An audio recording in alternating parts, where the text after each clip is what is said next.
So very good evening student, hope आप सभी बहुत अच्छे होंगे। हम लोग 1857 का रिवोल्ट पढ़ रहे थे और 1857 का रिवोल्ट में दो क्लास हो चुका था। एक पहला क्लास मैंने आपको बताया था कारण कि क्या वजह था कि 1857 में ही ये विद्रोह हुआ था, तो इसका क्या क्या कारण था उसको हम लोग पढ़ चुके हैं। दूसरा हम लोग पढ़े थे कि इस विद्रोह की शुरुआत कैसे हुई, कैसे सेना मेरठ से दिल्ली पहुंचे और दिल्ली में एक बूढ़े शासक, मुगल शासक बहादुर शाह जफर ने इसे लीड किया और आगे चलकर मैंने आपको बताया कि अवध की बेगम हजरत महल ने भी अंग्रेजों से लोहा लिया। तो ये लगातार हम लोग देख रहे हैं कि कौन कौन जगह पे कहाँ कौन कौन नेतृत्व करता वहां पे अंग्रेजों से लड़ रहे। तो दिल्ली और लखनऊ हम लोग देख चुके थे।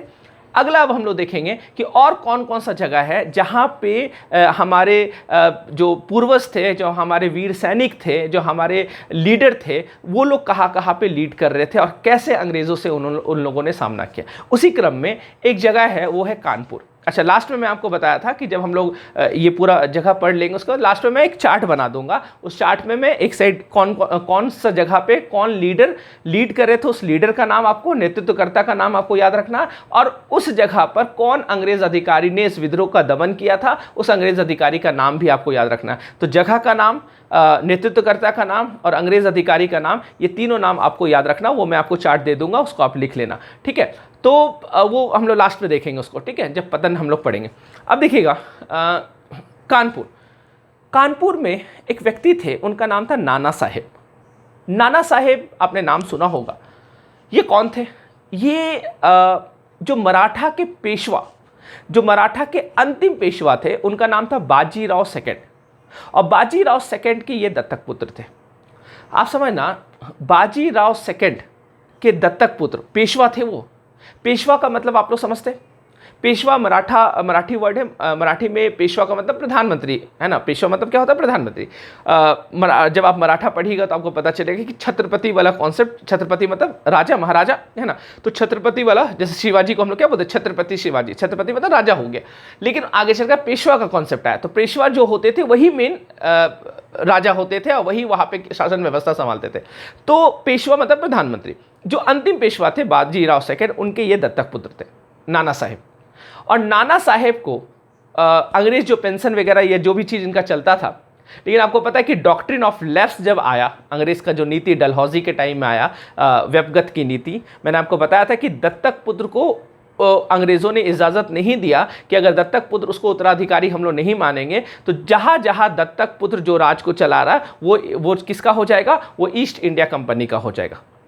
और उसी क्रम में नाना साहेब को पुणे से, क्योंकि पेशवा जो उनका महल कहाँ पे रहता था? पूना में, तो पूना से इनको वहाँ से निष्कासित कर दिया गया या इनको जाना पड़ा वहाँ से, और ये कानपुर में आके बस गए। और जब इनको मौका मिला, जब अंग्रेज के खिलाफ विद्रोह हुआ, तो इन्होंने भी जमकर इस विद्रोह पे क्या किया? सामना किया अंग्रेज़ों का। और तो नाना साहेब ने कानपुर से इस विद्रोह को क्या कर रहे थे? लीड कर रहे थे। अंततः यही होता है कि अंग्रेज़ों ने इस विद्रोह को वहाँ पे दबा दिया। कैंपबेल आया, इस विद्रोह का दमन कर दिया जो कानपुर में चल रहा था नाना साहेब के नेतृत्व में। अंततः नाना साहेब नेपाल चले गए और वहीं पे अपना ज़िंदगी बिताए। अच्छा, बेगम हज़रत महल भी नेपाल चली गई थी। एक गुमनाम ज़िंदगी उन्होंने बिताया बेगम हज़रत महल। बेगम हज़रत महल का क्या हुआ, वो कब उनकी मृत्यु हुई, कैसे हुई, ये हम लोग के उसके बारे में बहुत ज़्यादा जानकारी हम लोग को नहीं मिलता है। तो बेगम हज़रत महल नेपाल चली गई, नाना साहेब नेपाल चले गए। एक जगह था जहाँ पे अंग्रेज को यकीन नहीं था कि इतना वीरता से कोई लड़ेगा हमसे। वो जगह था झांसी। और झांसी में कोई पुरुष नहीं लड़ रहे थे, झांसी में एक महिला लड़ रही थी। और महिला सशक्तिकरण का एक शानदार एग्जाम्पल आपको वहाँ पे 1857 रिवोल्ट में दिखता है। एक तो बेगम हज़रत महल का भी, और आप झांसी की रानी। आपको पता है कि झांसी की रानी जो थी रानी लक्ष्मीबाई के हस्बैंड के देहांत के बाद, उनके जो हस्बैंड थे गंगाधर राव, तो उनके हस्बैंड के देहांत के बाद क्योंकि उनका अपना पुत्र नहीं था, तो उन्होंने क्या किया था? उन लोगों ने गोद लिया था बच्चा। तो वही दत्तक पुत्र जिसको बोलते हैं हमने, तो वही दत्तक पुत्र को अपना उत्तराधिकारी घोषित कर दिए। मतलब कहने का मतलब वो राजा बन गया। लेकिन अंग्रेज़ों ने व्यपगत की नीति डॉक्ट्रिन ऑफ लैप्स के तहत 1853 में झांसी को मिला लिया। झांसी की रानी लक्ष्मीबाई बहुत प्रयास की, लगातार बोलती रही कि अंग्रेज़ तुम मेरे पुत्र को अधिकार दो, अगर तुम मेरे पुत्र को अधिकार दोगे तो फिर हम तुम्हारा साथ देंगे। झांसी के तरफ से कोई भी प्रॉब्लम नहीं होने वाला है, ऐसा रानी लक्ष्मीबाई ने वादा किया। और मैंने आपको शुरू में बताया था, इसका मतलब ये मत समझिएगा कि रानी लक्ष्मीबाई जो थी वो देशद्रोही थी, ऐसा कुछ नहीं, क्योंकि उनके लिए जो देश था वो कौन सा था, झांसी था। तो उनको अपना झांसी बचाना था, क्योंकि उस समय इंडिया का कॉन्सेप्ट नहीं आया था, कि नेशन का कॉन्सेप्ट नहीं आया था, कि ये मेरा नेशन है, ये मेरा है ना। तो नेशन अभी बिल्ड नहीं, राष्ट्र नहीं बिल्ड हुआ, तो राष्ट्रवाद अभी कहाँ से आएगा। तो राष्ट्र का मतलब वही क्षेत्र हो गया, राष्ट्र का मतलब यहाँ पे क्या हो गया, वही। तो किसी को झांसी को बचाना है, कोई जिसका क्षेत्र मालवा था उसको मालवा बचाना, मेवाड़ है, तो हर जगह का जो राजा होते थे वही उसका क्या होता था, देश होता था। अब समझना, तो रानी लक्ष्मीबाई ने काफ़ी प्रयास किया, लेकिन अंततः अंग्रेज़ नहीं माना। 1853 में उसको मिला लिया गया। अब रानी लक्ष्मीबाई मौका देख रही थी अंग्रेज़ पर हमला करने का, और 1857 का रिवोल्ट जब शुरू हुआ तो ये सुनहरा मौका मिला रानी लक्ष्मीबाई को अटैक करने का। और रानी लक्ष्मीबाई भी इस विद्रोह में क्या हो गई, शामिल हो गई, और बहुत वीरता के साथ इस विद्रोह में लड़ी। और जो रानी लक्ष्मीबाई को झांसी में जो अंग्रेज़ अधिकारी उसका दमन करने के लिए गया था, उसका नाम था ह्यूरोज। और ह्यूरोज भी दंग रह गया कि कोई महिला इतनी भी वीर हो सकती है। यहाँ पे पुरुष को हम लोग आसानी से हरा दे रहे हैं, लेकिन यहाँ पे एक महिला जो हम लोग के नाक में दम करके रखी है। तो आप समझना, रानी लक्ष्मीबाई बहुत वीरता के साथ लड़ी और अंग्रेज़ों से लोहा ली। लेकिन झांसी में अंततः चूँकि रानी लक्ष्मीबाई के पास जो रिसोर्सेज था वो अंग्रेज़ का रिसोर्सेज से बहुत कम था, क्योंकि उनका हथियार अंग्रेज़ का हथियार में बहुत अंतर था। लेकिन उसके बावजूद वो लगातार लड़ी। झांसी में अंततः अंग्रेज़ ने क्या किया, कब्जा कर लिया। वो बार बार रानी लक्ष्मीबाई उन लोगों को हराती थी, फिर बार बार वो दुगना ताकत के साथ अटैक कर देता था। तो रानी लक्ष्मीबाई फिर अंततः झांसी में हार गई, और झांसी से फिर उनको जाना पड़ा और वो ग्वालियर चली गई। ग्वालियर में उनका साथ दिया था, अच्छा, रानी लक्ष्मीबाई के साथ में थे तात्या टोपे। तात्या टोपे अंग्रेज़ को बहुत परेशान किए। कानपुर में भी तात्या टोपे साथ में थे। अंग्रेज़ को लगता था ये आदमी कहाँ से आ जाता है, जहाँ जाओ ये दिख जाता है। कानपुर में जाओ वहाँ भी तात्या टोपे, झांसी में तात्या टोपे, ग्वालियर में तात्या, मतलब हर जगह वो दिख रहे। तो तात्या टोपे से परेशान था अंग्रेज़, और तात्या टोपे ने रानी लक्ष्मीबाई का बखूबी साथ निभाया, और ग्वालियर में उन लोगों ने काफ़ी लड़ा। लेकिन ग्वालियर में ही रानी लक्ष्मीबाई की क्या हो जाती है, मृत्यु हो जाती है युद्ध के मैदान में, है ना। वो वीर गति प्राप्त करती है। तो आप समझना, ह्यूरोज ने कहा था रानी लक्ष्मीबाई के बारे में, जो उसके अगेंस्ट में था, अंग्रेज़ भी बोलने के लिए मजबूर हो गया कि अगर इस युद्ध में एकमात्र कोई अगर मर्द है तो यही है।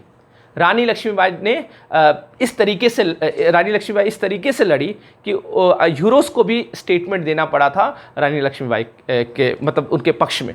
तो खैर चलिए, तो एक तो ये, तो आप ध्यान रखना, झांसी अगर आपसे पूछे तो आप रानी लक्ष्मीबाई पता है, ग्वालियर पूछे तो रानी लक्ष्मीबाई और तात्या टोपे, ठीक है।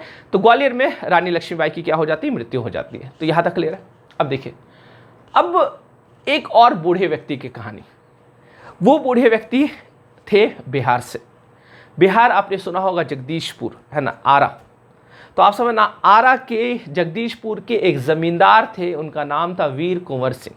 नाम तो कुंवर सिंह था, लेकिन लोगों ने उनको क्या कहा, वीर कहा। वो वीरता दिखाए, बहुत बूढ़े हो चुके थे। और इस उम्र में जब सैनिक दानापुर से आरा की तरफ बढ़े तो उन्होंने साथ दिया। अब देखिए, वीर कुंवर सिंह जो थे वो अंग्रेज़ों को वो भी बहुत परेशान किए, बहुत ज़्यादा परेशान किए। ऐसे ही वो वीर का टाइटल उनको नहीं मिला। और वीर कुंवर सिंह जो थे वो गुरिल्ला वार करना स्टार्ट किए। गुरिल्ला या छापा मार युद्ध जिसको बोलते हैं, है ना, वो छिप कर वार करना। क्योंकि वीर कुंवर सिंह को पता था कि डायरेक्ट लड़ना अंग्रेज़ों से संभव नहीं है, क्योंकि उसके पास आधुनिक हथियार बहुत कुछ है।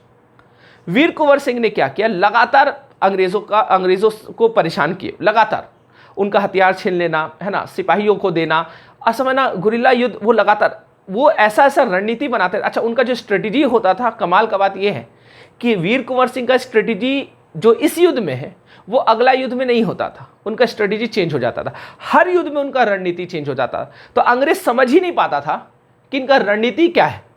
एक बार क्या है, एक बार का कहानी है, एक बार अंग्रेज से उन लोग का लड़ाई चल रहा था, वीर कुंवर सिंह ये लोग लड़ रहे थे। तो वीर कुंवर सिंह और वो अपने सेना को लेकर के पीछे हटते जा रहे थे।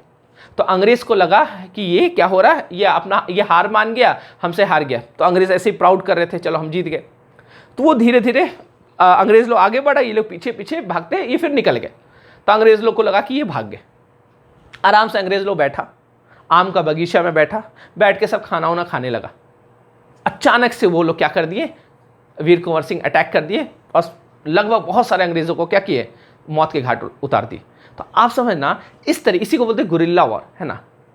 तो इस तरीके ये रणनीति होता वार का, क्लियर है ना। जैसे महाराणा प्रताप ने इस रणनीति को क्या किया था, सबसे पहली बार इस्तेमाल किया था। शिवाजी इसको क्या किए थे, फॉलो किए थे, है ना, गुरिल्ला। तो बहुत सारे हमारे यहाँ लोग हैं। तो ऐसा नहीं है कि आपके पास संसाधन बहुत ज़्यादा है तभी आप बेहतर प्रदर्शन कर सकते हैं। कम संसाधन में भी अच्छा स्ट्रेटेजी बनाकर, अच्छा रणनीति बनाकर आप बेहतर प्रदर्शन कर सकते हैं। उसका एग्जाम्पल है वीर कुंवर सिंह। तो वीर कुंवर सिंह इसलिए अंग्रेज का हाथ आए नहीं, कभी नहीं आए।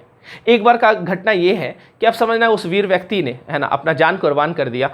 एक समय का घटना ये है कि एक बार वो गंगा नदी से क्रॉस कर रहे थे, अंग्रेज़ों ने उन्हें घेर लिया और वो समझ गए कि अब यहाँ पे, है ना, हो सकता है अंग्रेज़ हमको क्या करे, अटैक करे। लेकिन वो वीरता के साथ लड़े। अंग्रेज़ उधर से गोली चला रहा और एक गोली उनके हाथ में लग गया।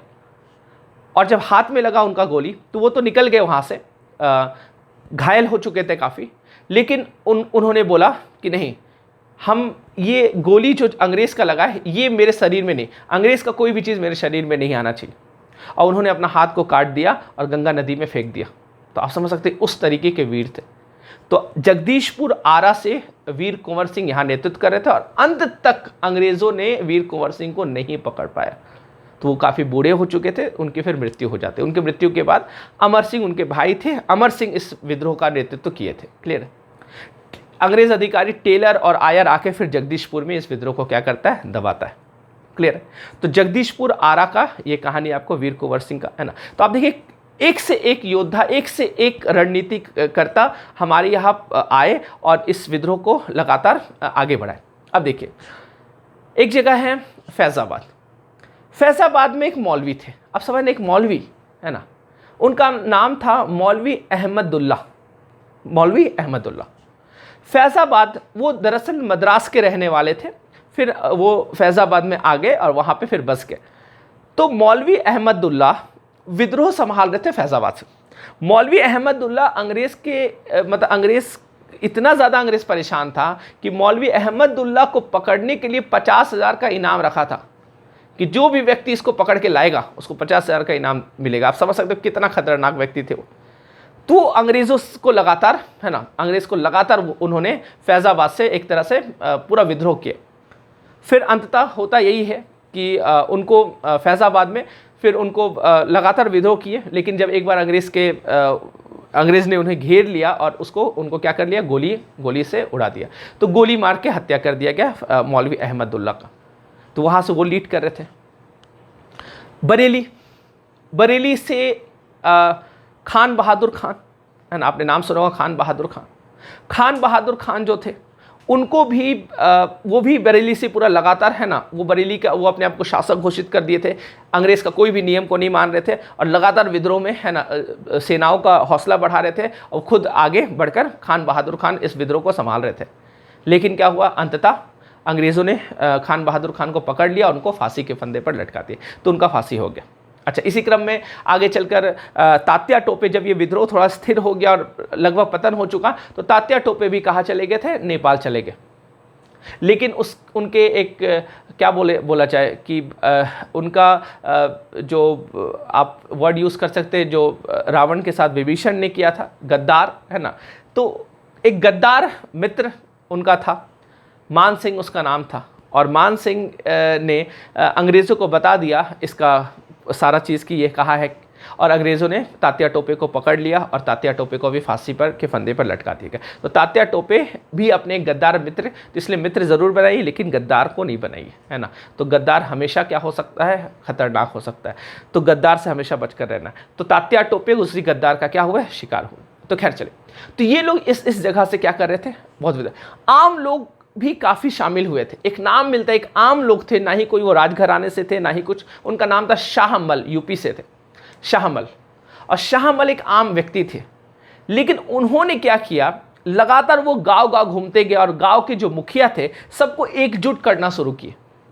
और एकजुट कर बहुत सारे गांव को मिलाकर एक तरह से वो सिपाही बना दिए और वहाँ पे अंग्रेज़ लोग जो उस जगह पर जो अंग्रेज़ वहाँ पे थे, उन लोग पे हमला करना, उन लोग का हथियार छीन लेना, सिपाही को पहुँचाना, ये लगातार चला। लेकिन शाहमल को भी एक अंग्रेज़ अधिकारी ने गोली मारकर उनकी हत्या कर दी। तो आप देख रहे हैं कि हर जगह पे इतने बड़े बड़े लोग क्या कर रहे हैं, बड़े लोग हो या छोटे लोग, हर तरह के लोग यहाँ पे विद्रोह कर रहे हैं। हाँ, लेकिन ये चीज़ ज़रूर था कि बड़े लोग का अगर बात किया जाए तो बहुत बड़े बड़े जो राजघराना थे वो लोग इस विद्रोह में शामिल नहीं हुए, है ना।